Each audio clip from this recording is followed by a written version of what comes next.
Yes, dear student, this is the first lecture which is based on the endocrinology, or you can say today we are going to discuss the chemical coordination in animal. We have already discussed the nervous system in previous 5 or 6 lectures. Now today we are going to discuss another integrating system. Means that there are two integrating system in case of the animals. Number one is the nervous system, number two is the endocrine system, or you can say the system which deals with the hormones. Clear बात हुई? My dear students, listen to me carefully. We know that our bodies consist of number of cells. बच्चों, अगर किसी cell से कोई भी secretion निकलता है, उस सेल्स को बायोलॉजी में ग्लैंड कहते हैं. क्या कहते हैं? ग्लैंड कहते हैं. अब ये जो ग्लैंड्स होती हैं, ये दो तरीके की होती हैं बॉडी में. Number one exocrine gland and number two is endocrine gland. बच्चों, जो एक्सोक्राइन ग्लैंड्स होती है, सपोज दैट अगर मैं कहूँ ये एक्सोक्राइन ग्लैंड है, तो इस ग्लैंड से जो भी सिक्रीशन निकलेगा और बॉडी में जहाँ काम करेगा उसको कहेंगे टारगेट सेल. जहाँ पर वो सिक्रीशन काम करता है उसको कहते हैं टारगेट सेल. पहले ये समझिए, जब उसका सिक्रीशन सिक्रीट हो और किसी ट्यूब से होता हुआ, किसी डक्ट से होता हुआ पहुँचे कहाँ? टारगेट सेल पर. Now such gland is called exocrine gland. Means that exocrine gland is a ducted gland. Is the ducted gland. तो दो ही तरीके की ग्लैंड बता रहे हैं, exocrine and endocrine. Exocrine is the बच्चों ducted gland because the secretion किसके थ्रू आ रहा है? डक्ट के थ्रू आ रहा है. उस ग्लैंड से डक्ट निकली हुई है टारगेट सेल तक सिक्रीशन ले जाने के लिए, इसलिए वो डक्टेड ग्लैंड है. क्लियर हुआ? Now the another type of the gland, suppose that this is a gland. ये कोई ग्लैंड है, ये ब्लड फ्लो हो रहा है, ब्लड स्ट्रीम है, इसका सिक्रीशन आया and directly poured into the blood stream, and with the help of this blood stream this chemical reached to the T, यानी मतलब टारगेट सेल. तो कोई डक्ट नहीं है, डायरेक्ट उसका सिक्रीशन ब्लड में गिरा और ब्लड से होता हुआ पहुंचा टारगेट सेल के पास. ऐसी ग्लैंड्स कहलाती हैं एंडोक्राइन ग्लैंड्स. क्या कहलाती हैं? Endocrine glands. और बच्चों, जो इनसे सिक्रीशन निकलता है, जो डायरेक्टली ब्लड में गिरता है, उस सिक्रीशन को ही कहते हैं हार्मोन. क्या कहते हैं? हार्मोन्स. क्लियर बात हो गई? तो मैंने बताया there are two type of gland. This is the introductory lesson. तो आपको बहुत ध्यान से सुनना पड़ेगा, बहुत आसान लेसन है ये बच्चों के लिए. आपने देखा दो तरीके की ग्लैंड सर ने डिस्कस की, एक एक्सोक्राइन, एक endocrine. And the difference is that कि exocrine gland is the ducted gland. Exocrine gland is the ducted gland and endocrine gland is the ductless gland. So today we are going to discuss the introduction of ductless gland, or you can say we are going to study endocrinology, the branch of biology that deals with the study of endocrine glands, or you can say ductless gland and their secretion. उनसे जो secretion निकलेंगे उन्हीं को क्या कहेंगे? Hormone. क्योंकि मैंने कहा है कि जो केमिकल डायरेक्ट एंडोक्राइन ग्लैंड से ब्लड में गिरता है, now the chemical is known as hormone. क्या कहलाता है? हार्मोन. चलिए बात करता हूँ एंडोक्राइनोलॉजी में. बच्चों, सबसे पहले नीट के लिए इम्पॉर्टेंट चीज़ आपको मालूम होना चाहिए, फादर ऑफ एंडोक्राइनोलॉजी कौन है? Father of endocrinology is the Thomas Edison. The father of endocrinology is the Thomas Edison. Thomas Edison is the father of endocrinology. Clear? Now the first endocrine disease जो adrenal glands के destruction से होती थी उसको कहते थे Edison disease. सबसे पहली डिजीज़, वही थॉमस एडिसन के नाम पर ही उसको एडिसन डिजीज़ कह दिया गया। तो जो एडिसन डिजीज़ है वो पहली एंडोक्राइन डिसऑर्डर पता लगी थी in case of this endocrinology. First बात। Now second important point, the term hormone.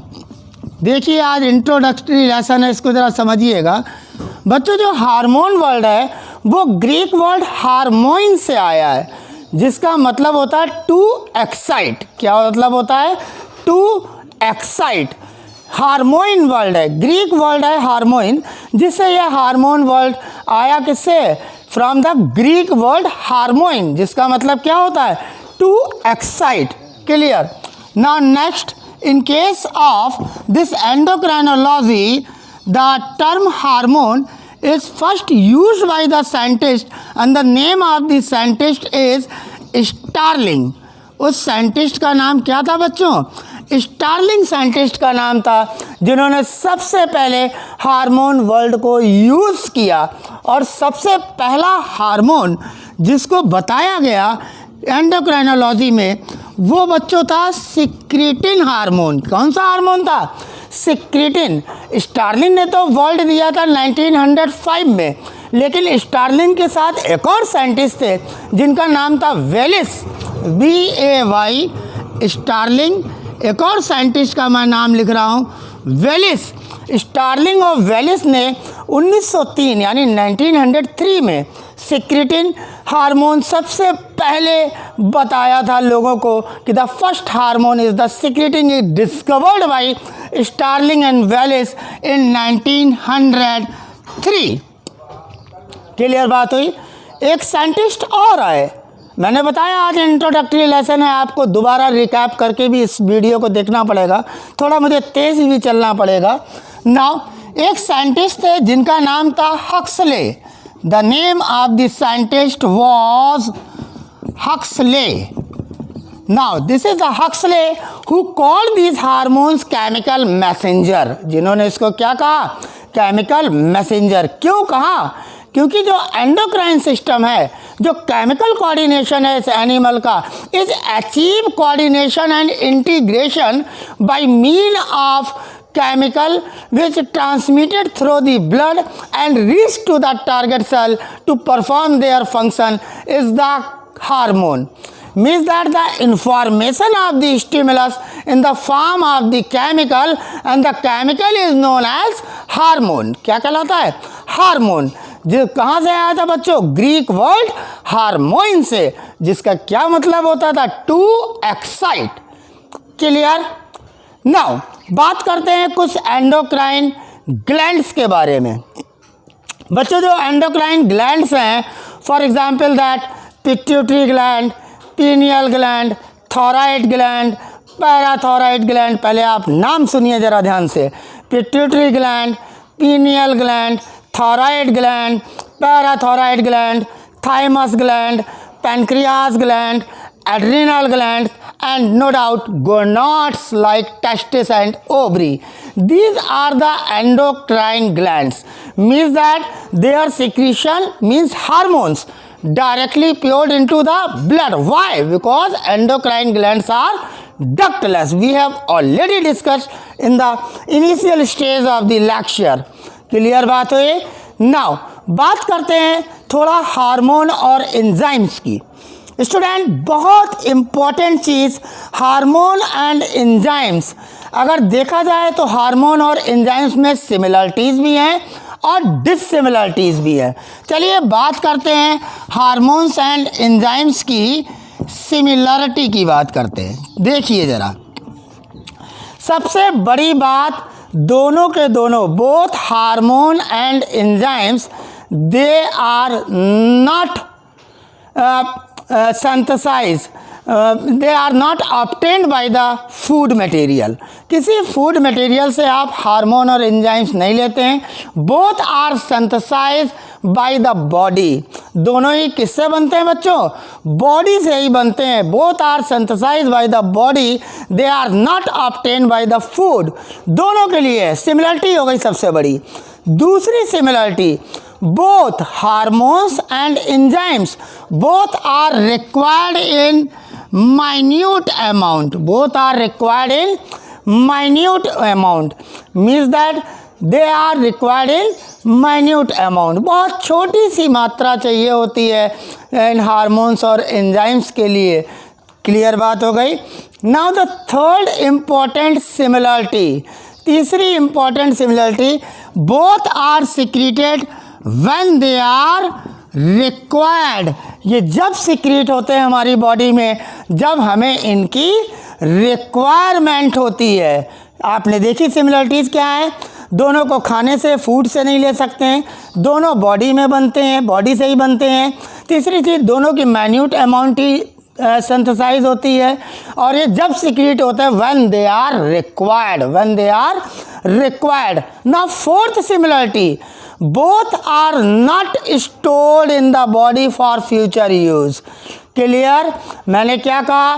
Both are not stored in the body. लेकिन नीट का, मेडिकल का बहुत इंपॉर्टेंट क्वेश्चन है इसी पॉइंट पर कि थायरोक्सिन एक ऐसा हार्मोन है, मैं नाम लिख रहा हूँ, थायराइड ग्लैंड से निकलने वाला थायरोक्सिन हार्मोन।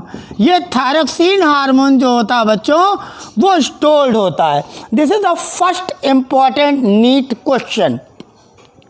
वैसे hormones are not stored in the body, clear, but exception is the thyroxine. Both hormones and enzymes are not stored, both are not obtained by the food, both are synthesized within the body, and both are secreted in minute amount, and both are specific in nature, means that इनके अंदर specificity बहुत होती है। They act on a particular type of the reaction for a particular type of the function. They are specific in nature. So this is all about the similarities between hormones and enzymes. Now we are going to discuss dissimilarities. चलिए बात करते हैं कुछ dissimilarities की। बच्चों, अगर dissimilarities की बात की जाए तो in case of enzymes, dissimilarities, in case of enzymes, enzymes are proteinous in nature except one, that is riboenzymes.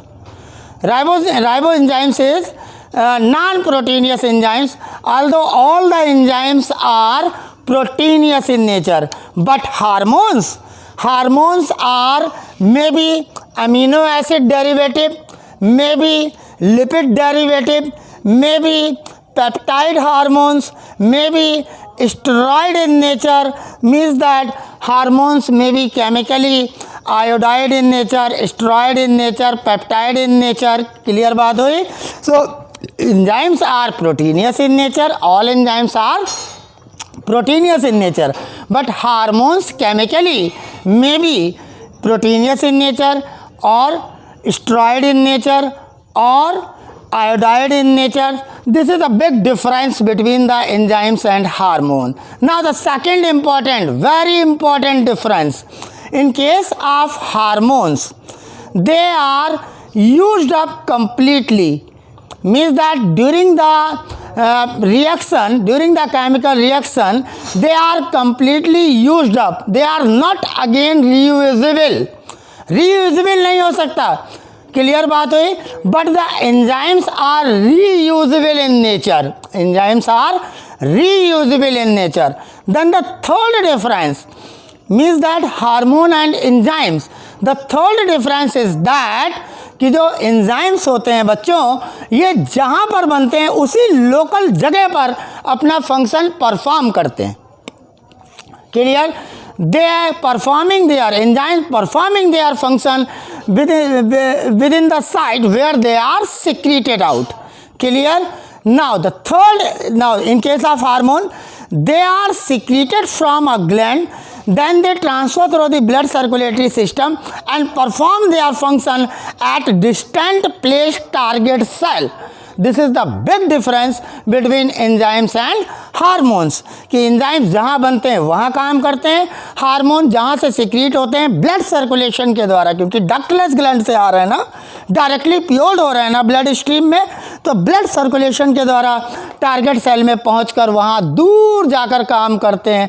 This is the big difference between the hormones and enzymes. Now we have already discussed some important points. For example, that Starling and Wallace use the first hormone secretin, and we have also discussed that Huxley called these hormone chemical messenger, and Thomas Edison is the father of endocrinology, and the first endocrine disorder due to the destruction of adrenal gland, that is Addison disease, is there. So there are some important points we have already discussed. Now, for example, that now we are going to discuss the endocrine gland's name again. Suppose pituitary gland is the master gland, first important point. Second is the pineal gland. Third is the thyroid gland. The largest endocrine gland is the thyroid gland. Listen to me carefully. Then parathyroid gland. Then thymus gland. Thymus is a gland which is degenerated in the aged people. जैसे जैसे as बढ़ती रहती है thymus gland जो होती है वो degenerate होती रहती है। आगे चलते हैं। Pancreas gland is the heterocrine gland, or you can say mixed gland, because it act as both, ducted part भी है और डक्टलेस पार्ट भी है। जो डक्टेड पार्ट है वो एक्सोक्राइन टिश्यू का काम करेगा, जो डक्टलेस पार्ट है वो एंडोक्राइन टिश्यू का पार्ट का काम करेगा। इसलिए पैनक्रियास ग्लैंड जो होगी वो मिक्स्ड ग्लैंड या हेट्रोक्राइन ग्लैंड होगी। Very important question. Then emergency gland is the adrenal gland. कहाँ पे होती है? किडनी के ऊपर होती है, इसलिए इसको सुप्रारीनल ग्लैंड भी बोल देते हैं।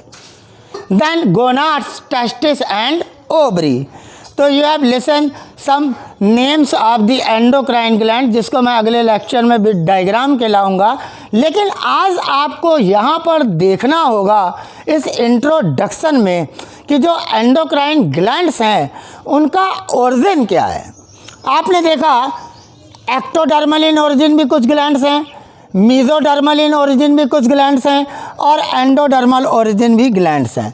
बात करते हैं एक्टोडर्मल इन ओरिजिन ग्लैंड्स की, जिसमें मास्टर ग्लैंड पिट्यूटरी है, पीनियल ग्लैंड है और एड्रिनल ग्लैंड के बच्चों दो पार्ट होते हैं। आउटर वाला एड्रिनल कॉर्टेक्स कहलाता है, इनर वाला एड्रिनल मेडुला कहलाता है। तो जो एड्रिनल मेडुला होता है स्टूडेंट वो होता है एक्टोडर्मल इन ओरिजिन, और जो एड्रिनल कॉर्टेक्स होता है वो होता है mesodermal in origin. Most important NEET question from this introductory lesson. Clear हुआ? इस इंट्रोडक्टरी लेसन का सबसे इम्पॉर्टेंट क्वेश्चन मैंने आपको अभी बोला कि adrenal medulla is the ectodermal in origin and adrenal cortex is the mesodermal in origin. Listen to me carefully. Now gonads means that testis and ovary. These gonads are mesodermal in origin. So adrenal cortex and gonads mesodermal in origin. Then pituitary gland, pineal gland and the medulla, inner part of the adrenal gland is the ectodermal in origin. Now rest of the glands like thyroid gland, largest endocrine gland, parathyroid gland, thyroid के ही दोनों side में है, thymus gland मैंने अभी बताया कि वो degenerate होती रहती है एज पीपल में, और पैनक्रियास जिसको मैंने हेट्रोक्राइन या मिक्स ग्लैंड बताया। These four, thyroid gland, parathyroid gland, thymus gland, pancreas gland, these are endodermal in origin. These are endodermal in origin. So which gland is ectodermal in origin? One of the best NEET question. Pituitary, pineal, and be careful about the adrenal. The medulla part of the adrenal gland is ectodermal in origin. Which gland is mesodermal in origin? You have to careful. The outer part of the adrenal gland, or you can say emergency gland, is the adrenal cortex, and the gonads are the mesodermal in origin. And thyroid gland, parathyroid gland, thymus gland, pancreas gland, these are the endodermal in origin. So this is all about for the neat origin of endocrine glands. Now there are 3 table, यहाँ पर 3 table मैंने बताई हैं। अभी मैंने discuss किया था कि हार्मोन और एंजाइम्स में एक अंतर है कि enzymes are proteinaceous in nature except one ribo enzymes, मैंने अभी बताया था आपको। लेकिन मैंने ये भी साथ में बताया था कि हार्मोन्स में भी आयोडाइड इन नेचर, में भी स्टेरॉइड इन नेचर, में भी पेप्टाइड इन नेचर। क्लियर हुआ? अब यहाँ से देखते हैं मेडिकल के इम्पॉर्टेंट क्वेश्चन। ये मैंने 3 टेबल बनाई हैं, जिस टेबल में मैं बता रहा हूँ केमिकल नेचर ऑफ हार्मोन। आप अपने लिए मेडिकल के इम्पॉर्टेंट क्वेश्चन सुनिए। नाउ बेटा, chemically hormones are amino acid derivative, means that they are biogenic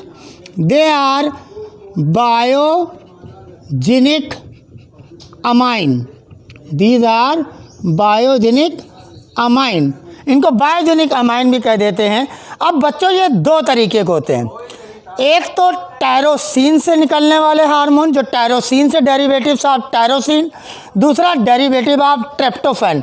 both are very important for medical, both means that amino acid derivatives में जो hormones हैं उनमें से कुछ डेरिवेटिव्स हैं टायरोसिन के, अमीनो एसिड्स का नाम है, एंड कुछ डेरिवेटिव्स हैं ट्रिप्टोफैन के। तो be careful in case of tyrosine से जो डेरिवेट्स से जो हार्मोन्स मिलते हैं हमें, केमिकल नेचर जिनका होता है, जो टायरोसिन से ड्राइव्ड हुए हैं, they are epinephrine and norepinephrine. 2 hormone, epinephrine and norepinephrine, दोनों हार्मोन है कहाँ के? एड्रिनल मेडुला के। किसके हैं बच्चों? एड्रिनल, वही एड्रिनल मेडुला जो मैंने नीट के लिए इम्पॉर्टेंट बताया, इज एक्टोडर्मल इन ओरिजिन। इससे निकलते हैं इपिनेफ्रिन एंड नॉरएपिनेफ्रिन। किससे ड्राइव्ड हो रहे हैं? From tyrosine. यही नहीं, हाइपोथैलेमस से निकलने वाला, हाइपोथैलेमस से निकलने वाला dopamine is also a derivative of tyrosine amino acid. Clear बात हुई? Now the hormone which is secreted from thyroid gland is the thyroxine, is also a derivative of tyrosine. So dopamine, thyroxine, and then epinephrine and norepinephrine, these are the hormones which are derivative of which amino acid? Tyrosine. कौन सा है? Tyrosine. Now there is a single example I have written here, melatonin hormone. क्या मैंने word use किया? Melatonin hormone. Melatonin hormone जिस gland से आता है बच्चों, उस ग्लैंड का नाम होता है पीनियल ग्लैंड। मैंने बताया था pineal gland is the ectodermal. यहाँ फिर रिवीजन लीजिए, pineal gland is the ectodermal, अगर बात कर लें on the basis of origin के। क्लियर हुआ? तो आपने देखा ट्रिप्टोफैन अमीनो एसिड से ड्राइव होने वाला मेलाटोनिन किस ग्लैंड से निकल रहा है? Pineal gland.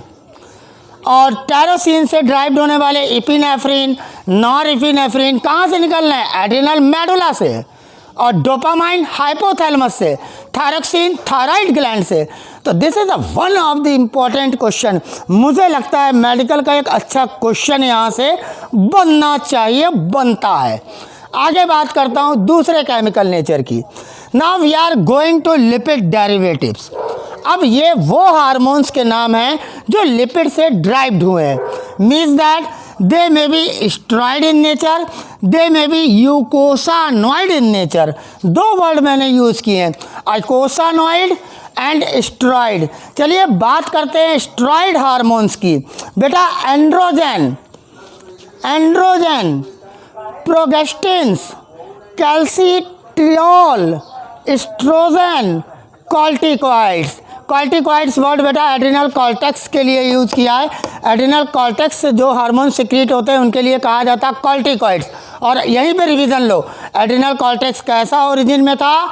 Mesodermal. Important NEET का क्वेश्चन। मैंने कहा था adrenal medulla ectodermal, adrenal cortex, mesodermal है एड्रिनल ग्लैंडी, इमरजेंसी ग्लैंड के ही आउटर पार्ट कॉर्टेक्स है, उससे जो हार्मोन निकलते हैं वो कहलाते हैं कॉर्टिकॉइड्स। और वो कॉर्टिकॉइड्स का नेचर क्या होता है? Steroid in nature. कैसे होते हैं? Steroid in nature. Then calcitriol hormone, calcitriol hormone which is secreted from kidney.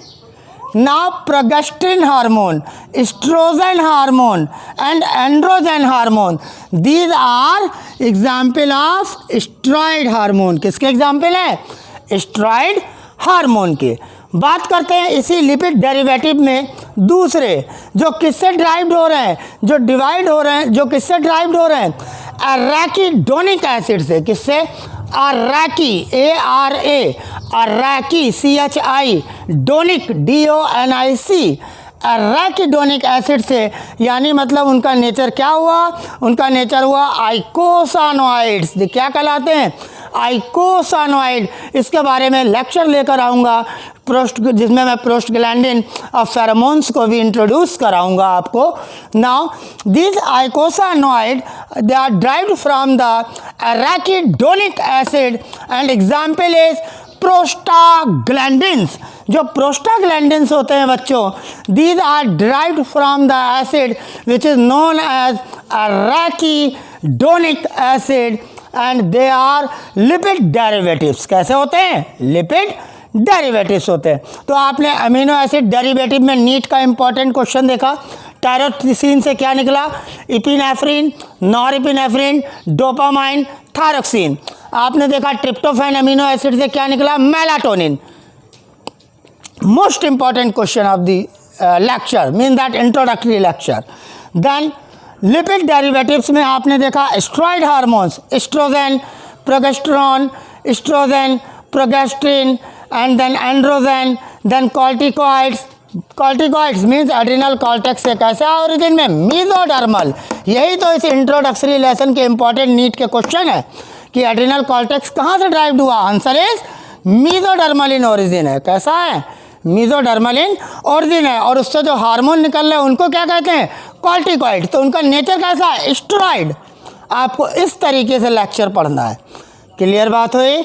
Now बात करता हूँ, मैंने बताया एराकिडोनिक एसिड के लिए कौन सा है? Prostaglandins, prostaglandin. नाउ तीसरा टेबल मैंने जो बनाया है वो टेबल मैंने बनाई है बच्चों हार्मोन की, वो है पेप्टाइड हार्मोन। क्या है? Peptide hormone. अब पेप्टाइड हार्मोन में भी दो तरीके के हार्मोन है। एक ऐसे पेप्टाइड होंगे जिनकी सॉल्ट पेप्टाइड चेन होगी, कम अमीनो एसिड्स होंगे। एक होंगे ग्लाइकोप्रोटीन। तो इसकी दो कैटेगरीज हैं। जिस समय आपके दिमाग में पेप्टाइड हार्मोन आए, आप तुरंत उसको दिमाग में दो पार्ट में लाइए, एक सॉल्ट पेप्टाइड, देन ग्लाइकोप्रोटीन। बात करता हूँ पहले सॉल्ट पेप्टाइड की। सॉल्ट पेप्टाइड में जो हाइपोथैलेमस के सिक्रीशन है, जो हाइपोथैलेमस ग्लैंड है जिससे रेगुलेटरी हार्मोन्स निकलते हैं, जिन्हें हम रिलीजिंग हार्मोन भी आगे बताएंगे लेक्चर में, वो और anti diuretic hormone ADH and oxytocin hormone. ये ऑक्सीटोसिन हार्मोन मदद करता है पार्टिशन में इन केस ऑफ फीमेल, यानी डिलीवरी ऑफ चाइल्ड के समय, जिस समय फीमेल मदर डिलीवर करती है चाइल्ड को अपने पैल्विक रीजन से, उस समय oxytocin hormone play an important role to make the easier partition, और you can say to start the strong contraction in the uterus. Now the ADH hormone, which is known as antidiuretic hormone, I want to introduce this ADH hormone is also known as vasopressin hormone, and it is responsible for what? For conservation of water during the urine formation. It takes place in where? In the collecting tubules. I have already discussed in lecture of excretion series. Now, तो ADH hormone, oxytocin hormone, regulatory hormones, these are secreted from hypothalamus gland and they are example of salt peptide, or you can say example of peptide hormone, because we are discussing what? Chemical nature of hormone. Then Another example, insulin and glucagon, both are antagonism. Both are antagonism, means that insulin decrease the blood sugar level, so glucagon increase the blood sugar level, means that both are performing same function, both are related with the level of sugar, but both are in opposite in action. Insulin decrease the blood sugar level, glucagon increase the blood sugar level. So this is the best example of antagonism. This is the best example of antagonism. Now second one, adrenal corticoid thyrotropin hormone secreted from the anterior lobe of pituitary. Then GH is the growth hormone, which is also known as somatotropin hormone, and melanocyte stimulating hormone MSH, melanocytes stimulating hormone MSH, and then growth hormone GH, which is also known as somatotropin hormone. Later we will discuss one by one in upcoming lectures. Now prolactin hormone. So these are the example of short peptide. Besides this, the atrium, especially in case of human heart, the atrial secrete a factor which is known as atrial natriuretic factor, ANF factor. I have discussed in when we were discussing about this RAS. So this is opposite to the RAS in the previous lectures. So atrial natriuretic factor, or you can say ANF factor by the heart, कहाँ से secrete हो रहा है? From the atrium of the heart, is an example of peptide hormone. And what type of peptide hormone? Short peptide. So these all are short peptide. Now the another hormones which are secreted from the gastrointestinal tract, like secretin hormone, like gastrin hormone, like cholecystokinin hormone, like villikinin hormone. There are so many hormones. Later we will discuss. These are known as gastrointestinal hormones, and they are the example of short peptides, or you can say chemical nature is peptide nature is there. So these are the short peptide. Now on the right side, on the left side of the table, there are some example of glycoprotein, means that example is thyroid stimulating hormone, luteinizing hormone, follicle stimulating hormones. बेटा जो ये luteinising hormones है और जो follicle stimulating hormone है, जैसा मैंने आपको अभी बताया था, give the example of antagonism hormone which are opposite in function. Example is insulin and glucagon. Now these are the example of synergism. Synergism means that they are take part in a particular reaction, particular process. Clear हुआ? साथ साथ काम करते हैं, like LH luteinizing hormone and then follicle stimulating hormone. These hormones are secreted from the anterior lobe of the pituitary. Later we will discuss in the upcoming lectures. So example of glycoprotein is thyroid stimulating hormone secreted from the anterior lobe of pituitary, as well as the synergism examples like LH and FHH hormones. Clear हुआ? Then the kidneys secrete the erythropoietin hormone. Erythropoietin is the example of glycoprotein hormone. TSH, LH, FSH is the example of glycoprotein hormone. Erythropoietin is an example of glycoprotein hormone. Now inhibin, which is secreted from reproductive organ, inhibin is an example of glycoprotein hormone. So this is all about the chemical nature, all about the origin of endocrine glands. Then we have already discussed similarities and dissimilarities of between hormone and enzymes, and we have discussed some important histological review of endocrinology. और हमने वहाँ पे बताया था कि Thomas Edison is the father of endocrinology, और सबसे पहले वर्ल्ड हार्मोन देने वाले साइंटिस्ट स्टार्लिंग इन 1905. और सबसे पहला हार्मोन जो वर डिस्कवर्ड वर कौन कौन से थे? Secretin and gastrin. क्लियर हुआ? एंड स्टार्लिंग एंड वेलिस ने 1903 में मैंने बताया सबसे पहले सिक्रीटिन हार्मोन के बारे में बताया उन्होंने। क्लियर हुआ? थॉमस एडिसन के नाम पर ही पहली डिजीज डिस्कवर्ड हुई जो डिस्ट्रक्शन ऑफ एड्रिनल ग्लैंड्स के कारण हुई थी, उसको नाम दिया गया उन्हीं के नाम पर, एडिसन डिजीज़। हार्मोन आपने देखा हार्मोन वर्ड से आया जिसका मतलब है टू एक्साइट, और जिस ग्लैंड से निकलता वो ग्लैंड कैसी होती है बच्चों? Ductless, means that endocrine, means that निकलने वाला secretion hormone directly poured into the blood stream, then by the blood circulation it reaches to the target cell where it has to prepare, where these hormones have to perform their functions, जहाँ उन्हें अपना function करना होता है। Blood stream से होते हुए जाते हैं, कोई डक्ट नहीं है, इसीलिए एंडोक्राइन ग्लैंड है। अगर डक्ट होती तो एक्सोक्राइन ग्लैंड होता, और एक्सोक्राइन के सिक्रीशन को हार्मोन नहीं पढ़ते हैं, एंडोक्राइन सिक्रीशन को कहते हैं। एंडोक्राइन ग्लैंड से निकलने वाले सिक्रीशन को क्या कहते हैं? हार्मोन, जो ग्रीक वर्ड हार्मोन से बना है, जिसका क्या मतलब होता है? To excite, to excite. और हमारी बॉडी में कौन से दो इंटीग्रेटिंग सिस्टम है?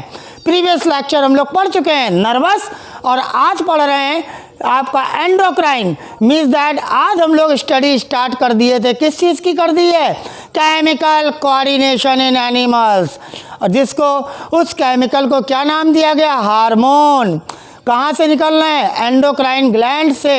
एंडोक्राइन ग्लैंड्स कैसी हैं? डक्टलेस ग्लैंड हैं। इनका सिक्रीशन कहाँ डायरेक्ट जाता है? ब्लड में, क्योंकि डक्ट नहीं है। फिर वो कहाँ पहुँचती हैं? टारगेट सेल के पास। ऐसा कौन सा हार्मोन है जो केवल स्टोर होता है? Answer is thyroxine. वैसे हार्मोन और एंजाइम्स स्टोर नहीं होते, मैंने पहले ही बता दिया था सिमिलरिटी के केस में, लेकिन thyroxine is the one of the important question for the medical. So this is the introductory lesson, means that the branch of science that deals with the study of endocrine gland, their secretion called hormone, and Huxley called these hormone chemical messenger because student the information of the stimulus it transmit in the form of a chemical is called chemical messenger according to Huxley, according to Huxley. And Starlink ने सबसे पहले hormone word दिया था, मैंने आपको अभी फिर दोबारा बोलकर बता दिया।